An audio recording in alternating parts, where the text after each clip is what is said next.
Good morning everybody. Success point Deoband में आपका स्वागत है। तो आज की इस वीडियो में हम करते हैं GK series 20, GK series number 20 करते हैं। इसमें वन लाइनर क्वेश्चंस होंगे और परीक्षा के दृष्टिकोण से जो बहुत ही महत्वपूर्ण इसमें क्वेश्चंस हैं। तो स्टार्ट करते हैं। क्वेश्चन नंबर फर्स्ट, मौर्यों के बाद दक्षिणी भारत में किसका प्रभुत्व रहा? देखना, मौर्यों के बाद में जैसे सम्राट अशोक हैं, उनकी मृत्यु के बाद में दक्षिण में एक वंश आया था, सातवाहन वंश। सातवाहन वंश एक तो मात्र सत्तात्मक था, मात्र सत्तात्मक है ना, मतलब महिलाओं को विशेष वरीयता इसमें दी गई थी। ये अपने नाम से आगे माता का नाम लगाया करते थे, जैसे गौतमी पुत्र सातकर्णी है ना, तो माता का नाम क्या था? गौतमी, और ये राजा का नाम क्या था? सातकर्णी, इसमें दिया है। अशोक की मृत्यु 232 ईसा पूर्व के बाद सातवाहनों ने खुद को स्वतंत्र घोषित कर लिया। शीशे का सिक्का चलाने वाला पहला राजवंश था सातवाहन वंश है ना। शीशे का सिक्का रोम से लाया जाता था है ना। और यहाँ के जो संस्थापक रहे इसके, सिमुक है ना। सिमुक क्या थे? इसके संस्थापक, इस वंश के संस्थापक। और भी रहे जैसे गौतमीपुत्र सातकर्णी। एक तो इन्हें शीशे के सिक्के चलाए हैं, एक पोटीन के भी चलाए हैं, पोटीन। वैसे सबसे अधिक सिक्के संख्या में गुप्तों ने चलाए हैं। सोने के सिक्के कुषाणों ने चलाए हैं, शीशे के और पोटीन के सिक्के सातवाहनों ने चलाए हैं। तो मौर्य वंश के बाद में आता है जस्ट सातवाहन, फिर कर्ण, फिर ये शुंग है ना। तो सेकंड देखिए आप क्वेश्चन, तस्मानिया द्वीप किस देश को कहा जाता है? ऑस्ट्रेलिया। ऑस्ट्रेलिया महाद्वीप का एक नाम क्या है? तस्मानिया है ना। यहाँ पर तस्मानिया दिखाया गया, ये ऑस्ट्रेलिया महाद्वीप है, तस्मानिया। ओके। नंबर 3, भारत में किस वंश के सर्वाधिक सिक्के जारी किए? भारत में किस वंश के शासकों ने सोने के सिक्के, स्वर्ण के सर्वाधिक सिक्के जारी किए? कुषाणों ने किए हैं, जैसे कुजुल कैडफिशस, भीम कैडफिशस। तो सोने के सिक्के इनके सबसे अधिक थे। और सबसे अधिक संख्या में अगर देखें सभी सिक्के, वो गुप्तों ने किए थे। एक जगह पड़ती है बयाना, तो बयाना से 16 सिक्कों के ढेर मिले उनके गुप्तों के। लेकिन ये बात किसके? सोने के सिक्के किसने? कुषाणों ने चलाए थे। नंबर 4, बोरलोग पुरस्कार किस संस्था द्वारा दिया जाता है? कोरोमंडल फर्टिलाइजर्स लिमिटेड के द्वारा दिया जाता है बोरलोग। बोरलोग किससे संबंधित है? कृषि से संबंधित है, कृषि का एक पुरस्कार है। नॉर्मन बोरलोग एक कृषि वैज्ञानिक हुआ करते थे, उनकी स्मृति में दिया जाता है। कोरोमंडल, ये कोरोमंडल किसका नाम है? जो तटवर्तीय क्षेत्र होता है भारत का, यानी कि केरल कर्नाटक, ये इसमें आ जाएंगे, केरल कर्नाटक। जो इधर का क्षेत्र होगा ये कोरोमंडल तट, और ये मालाबार, सॉरी ये मालाबार होगा, ये कोरोमंडल तट होगा इधर, आंध्र प्रदेश, उड़ीसा, तमिलनाडु। नंबर 5, हर्षवर्धन का युद्ध व शांति का मंत्री कौन था? है ना, अवंती। अवंती उनके एक शांति जो मंत्री या जो संधि कराया करते, संधि विग्रह बोलते हैं, संधि कराने वाला एक मंत्री था हर्ष या हर्षवर्धन है ना। देखना, हर्षवर्धन 590 से 647 ईस्वी प्राचीन भारत में एक राजा था जिसने उत्तरी भारत में अपना एक सुदृढ़ साम्राज्य स्थापित किया था। वह अंतिम हिंदू सम्राट था जिसने पंजाब छोड़कर शेष समस्त उत्तरी भारत में अपना राज्य कायम किया था। बहुत ही प्रतापी शासक हुआ है हर्ष। तो इसके मंत्रियों का नाम दिया, देखना, अवंती। अवंती इसका एक मंत्री था, क्या था? युद्ध और शांति का मंत्री। दूसरा था एक सिंहनाद, हर्ष की सेना का महासेनापति है ना, जैसे चीफ कमांडर होता है महासेनापति, ये क्या था? महासेनापति सिंहनाद। कुंतल क्या था? अश्व सेना का मुख्य अधिकारी है ना, जो घुड़सवारी होती थी, घोड़ों की सेना, कैवेली बोलते हैं जिसको, इसका कौन था अधिकारी? कुंतल है ना। स्कंदगुप्त है ना, हस्ती सेना का प्रमुख अधिकारी। भंडी प्रधान सचिव है ना, chief secretary.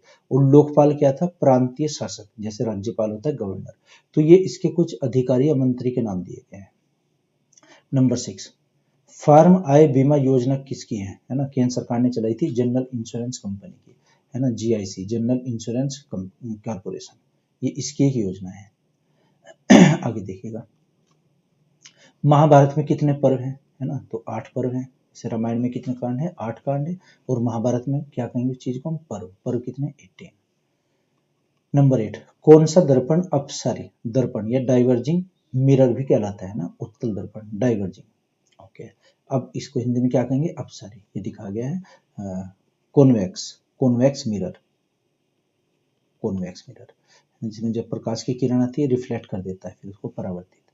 Number 9, Amar Singh किस शासक के दरबार से संबंधित हैं?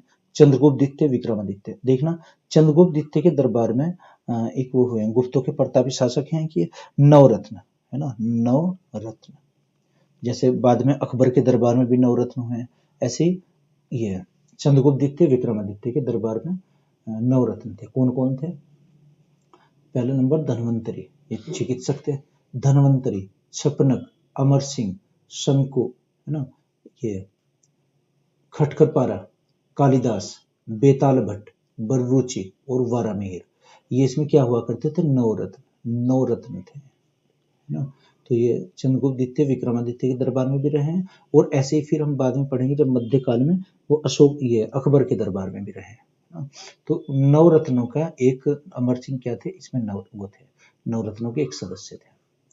नंबर 10, 3D चित्र खींचने के लिए किस युक्ति का प्रयोग किया जाता है? लेजर का प्रयोग, है ना, LASER, लेजर का प्रयोग, light and sound engaging. Number 11, समुद्री चूहिया किसे कहा जाता है? काइटन। काइटन एक प्राणी होगा जो समुद्र में होगा, है ना, समुद्री चूहिया के नाम से है। तो ये क्वेश्चन आए हुए हैं रेलवे में शायद। तो आप क्वेश्चन साथ साथ नोट करते रहिएगा। क्वेश्चन नंबर 12 क्या है? हिंदी फिल्म निर्देशक व संगीतज्ञ संपूर्ण सिंह को किस नाम से जाना जाता है? गुलजार। गुलजार का वास्तविक नाम क्या है? संपूर्ण सिंह, जो फिल्म के निर्देशक भी हैं। इनको दादा साहब फाल्के पुरस्कार भी मिला हुआ है। तब रियल नेम पूछा गया कि नाम क्या था। नंबर 13, आदि कवि के नाम से किसे जाना जाता है? वाल्मीकि को जाना जाता है ना, जैसे रामायण की जो रचयिता है वाल्मीकि, आदि कवि। नंबर 14, लेसी नामक युक्ति का आविष्कार कौन है? थियोडोर मेनन, ये फ्रांस के एक वैज्ञानिक है, फ्रांस, और इन्होंने एक डिवाइस बनाई थी लेसी नामक, जिससे रेडिएशन उत्पन्न होता है, मतलब एक टोस्ट टाइप में होगा, तो इससे कुछ रेडिएशन निकलेगा, विकिरण। तो विकिरण निकलता है, कुछ किरणें निकलती हैं, तो लेसी बोलते हैं उसको। नंबर 15, अंटार्कटिका में भारत का पहला अनुसंधान केंद्र कौन सा था? तो अंटार्कटिका जो हमने दक्षिणी ध्रुव पर बनाया था, जैसे ग्लोब होती है, ग्लोब में ये इक्वेटर लाइन हो जाएगा, ये नॉर्थ पोल होगा और ये साउथ पोल होगा। तो हमने दक्षिणी ध्रुव पर एक अपनी प्रयोगशाला बनाई थी, इसका नाम क्या था? दक्षिणी गंगोत्री, है ना, 1983 में बनी थी। उसके बाद फिर हमने बनाई मैत्री के नाम से और फिर भारती के नाम से, मैत्री और भारती। देखना 1983 में अंटार्कटिका में दक्षिणी गंगोत्री नाम से अपना पहला स्टेशन कायम किया था, है ना। वर्ष 1998 में वहां मैत्री नाम का पहले रिसर्च स्टेशन की स्थापना की गई। इसके बाद हिमाद्री नाम दिया गया था, दूसरे रिसर्च स्टेशन की स्थापना की गई भारतीय पूर्वी अंटार्कटिका, है ना, कि लेजरमैन पहाड़ी पर 2012 में स्थापित किया गया। अब ये किस नाम से? भारतीय। तो दक्षिणी गंगोत्री, गंगोत्री का नाम क्या है? दक्षिणी गंगोत्री, मैत्री और भारती, ये नाम दिए गए हैं। सॉरी, ये इसमें बताए गए हैं। अगला क्वेश्चन है 16, अंटार्कटिका में भारत का दूसरा अनुसंधान केंद्र? मैत्री। 17 क्वेश्चन है, अंटार्कटिका में भारत का तीसरा अनुसंधान केंद्र? भारती के नाम से। तो गंगोत्री, मैत्री और भारती याद रखिएगा। नंबर 18, चुनिंदा रेलगाड़ियों हेतु ई टिकटिंग की व्यवस्था कब की गई थी? 12 अगस्त 2005 को, 12 अगस्त 2005 को ई टिकटिंग की, जैसे ऑनलाइन हम बुकिंग करवा सकते थे, ऑनलाइन टिकट। अच्छा, क्वेश्चन नंबर 19, वसा का पाचन किस एंजाइम द्वारा होता है? लाइपेज के द्वारा ना। देखना, वैसे तो भोजन का पाचन मुख से ही शुरू हो जाता है, लेकिन ये अग्नाशय में होता है, फिर अग्नाशय से उत्पन्न होता है कि एंजाइम, नाम क्या है इसका? लाइपेज। तो लाइपेज क्या करता है? वसा का पाचन करता है, और अगर बहुत अधिक वसा है तो उसका पाचन फिर HCl के द्वारा होता है, HCl, है ना, हाइड्रोक्लोरिक एसिड, जो हमारे किस में होता है? लीवर में। फिर लीवर से स्रावन होने लगता है इसका, यानी कि लीवर से HCl निकलने लगता है। तो हैवी जो फूड्स होते हैं उनका पाचन कौन करता है? HCl।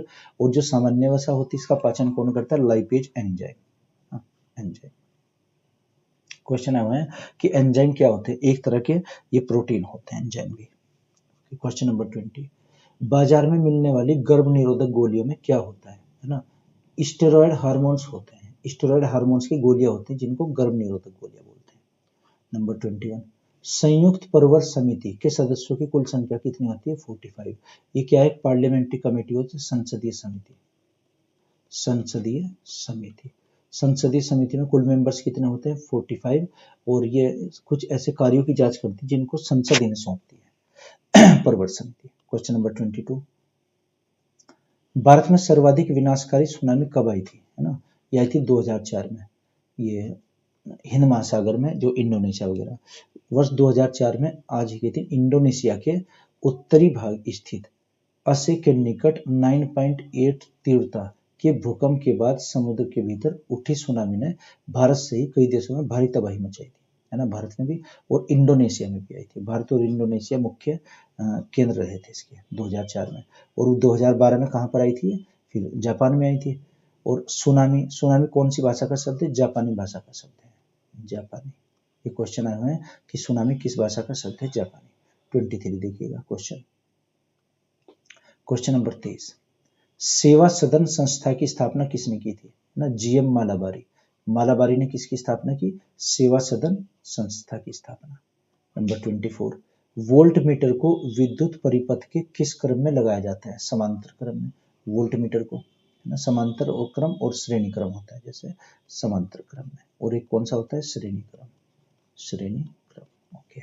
नंबर 25, किस गुप्त शासक ने गुप्तों के राज चिन्ह को गरुड़ की जगह मयूर किया, है ना, तो किसने किया था, कुमारगुप्त। इसने अपने सिक्कों पर ये मयूर रूपी सिक्के जारी किए थे, और अपना जो ध्वज बनाया था या फिर मुकुट होता था उसमें भी मयूर यानी कि मोर का प्रयोग किया गया है। क्वेश्चन नंबर 26, पंचायती राज की आधारशिला कौन सी है, ग्राम सभा। आधारशिला ग्राम सभा। जैसे पहले नंबर पर क्या होता है, ग्राम सभा। ग्राम सभा ग्राम पंचायत के सदस्यों का चुनाव करते हैं, ग्राम पंचायत।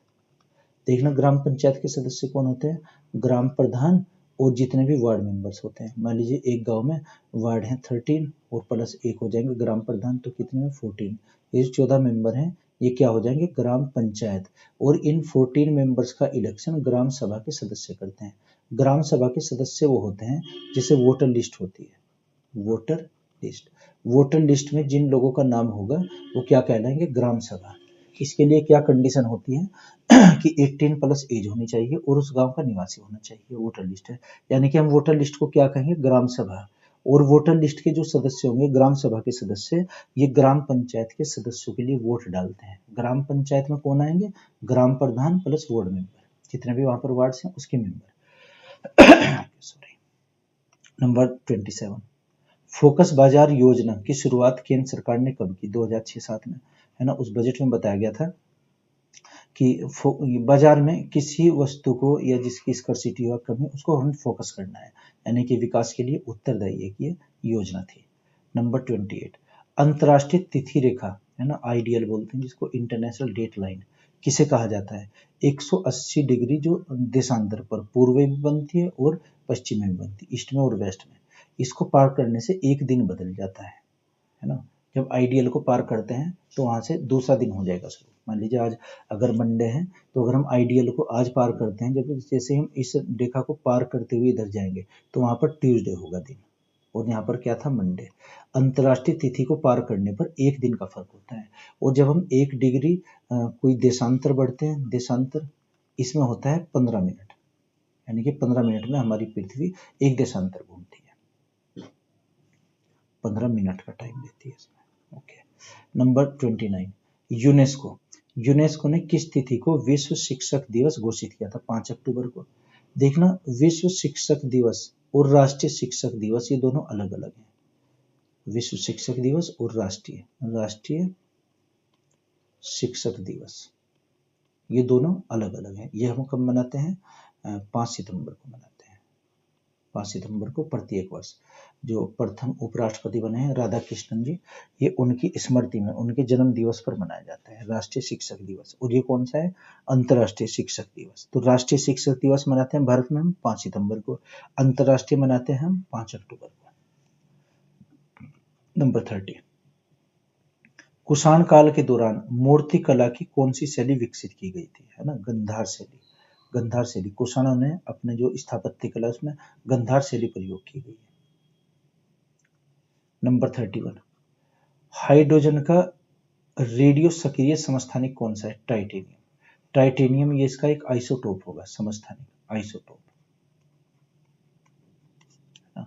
32, किस कुषाण शासक ने सर्वाधिक स्वर्ण मुद्राएं जारी की, कैडफिसस, कैडफिसस सेकेंड। तो इसने सबसे अधिक सोने की मुद्रा जारी की है। देखना, आपको पहले भी अभी बताया, क्वेश्चन आया है कि सबसे अधिक मुद्रा गुप्तों ने जारी की, लेकिन सोने की मुद्रा कुषाणों ने जारी की थी। सोने की मुद्रा कुषाणों ने सबसे अधिक। और डाई विधि के जो सिक्के बनाए थे ये यूनानियों ने बनाए थे। डाई विधि यानी कि एक ही सांचे के सिक्के। आगे बढ़ते हैं। नंबर 33, बिहार की पहली महिला मुख्यमंत्री कौन बनी? राबड़ी देवी। देखना, राबड़ी देवी जो पहले बनी थी सन 1997 में बनी थी और 2 वर्ष तक रही, यानी कि 1999 तक रही है, 2 वर्ष तक। ये 3 बार बनी है, 3 बार वहाँ की सीएम बनी, मुख्यमंत्री राबड़ी देवी। पहली बार तो तब जब चारा घोटाले में लालू प्रसाद को जेल हुई थी। तो 33 है, बिहार प्रांत की पहली महिला मुख्यमंत्री थी और राष्ट्रीय जनता दल के अध्यक्ष लालू प्रसाद यादव की पत्नी राबड़ी देवी 25 जुलाई 1997 को बिहार की मुख्यमंत्री उस समय बनी जब बहुचर्चित चारा घोटाला मामले में उनके पति को जेल जाना पड़ा था, यानी कि लालू प्रसाद यादव जेल में थे। ओके। तो ये 3 बार बनी है। अपना फिर इन्होंने एक वो किया था, रियाज बोलते हैं चीज को, रियाज। रियाज यानी कि जब ये भाषण दिया करती थी तो उस टाइम पर भाषण पहले कोई और पढ़ता था, फिर ये उसी फॉन्ट में बोलती थी, यानी कि फिर बाद में ये बोलती थी। ओके। नंबर 34, पालक के पत्तों में सर्वाधिक मात्रा में पाए जाने वाला तत्व कौन सा है? आयरन, है ना, हमें फेरस प्राप्त होता है सबसे अधिक। ओके, पालक के पत्तों में। 35, किस एक्ट के अंतर्गत विलियम बेंटिंग भारत का गवर्नर जनरल बना था? सन 1833 का जो एक्ट आया था, इसके अंतर्गत लॉर्ड विलियम बेंटिंग भारत का प्रथम गवर्नर जनरल, है ना। और भारत का प्रथम गवर्नर कौन था? वारेन हेस्टिंग था। ये क्या बना? गवर्नर जनरल बना, है ना। तो भारत का पहला गवर्नर जनरल विलियम बेंटिंग। अच्छा, क्वेश्चन नंबर 36, गोपाल कृष्ण गोखले के भारत का हीरा किसने कहा? बाल गंगाधर तिलक ने। बाल गंगाधर तिलक ने किसको क्या कहा? गोपाल कृष्ण गोखले को भारत का हीरा, है ना। ये इनके लिए कोटेशन था। और बाल गंगाधर तिलक के पास कौन सी उपाधि थी? लोकमान्य की उपाधि, लोकमान्य। इन्होंने महाराष्ट्र में शिवाजी और गणेश महोत्सव भी मनाना स्टार्ट किया था और इनके 2 अखबार भी थे बाल गंगाधर तिलक के, एक केसरी और एक मराठा। केसरी और मराठा, है ना। केसरी अखबार मराठी भाषा में और मराठा अखबार इंग्लिश भाषा में। ओके। क्वेश्चन नंबर 37, न्यूनतम संभव तापमान, परम शून्य ताप कितना होता है? 273 डिग्री सेल्सियस, है ना। ये सबसे कम तापमान होता है। ओके, है ना, ये माइनस में होगा, -273 डिग्री। ओके। क्वेश्चन नंबर 38, संयुक्त राज्य अमेरिका का सर्वोच्चतम टेलीविजन पुरस्कार कौन सा है? एम्मी पुरस्कार। एम्मी पुरस्कार ये टीवी के क्षेत्र में दिया जाता है और एक यहाँ का ग्रेमी पुरस्कार भी है। ग्रेमी, ग्रेमी ये एल्बम के लिए दिया जाता है। और एक ऑस्कर पुरस्कार, ऑस्कर पुरस्कार या ऑस्कर का ही नाम एकेडमी, एकेडमी अवार्ड। तो ऑस्कर पुरस्कार अमेरिका का, ग्रेमी पुरस्कार भी अमेरिका में और एम्मी पुरस्कार भी अमेरिका में दिया जाता है। एम्मी पुरस्कार टीवी प्रदर्शन के लिए, ग्रेमी पुरस्कार दिया जाता है एल्बम के लिए, म्यूजिक एल्बम कोई होती है, और ऑस्कर पुरस्कार दिया जाता है विश्व प्रसिद्ध फिल्म के लिए। नंबर 39, किसी परमाणु की बाह्यतम कक्षा में कितने परमाणु रह सकते हैं? ये कितने इलेक्ट्रॉन, है ना, इसको इलेक्ट्रॉन लिखेंगे।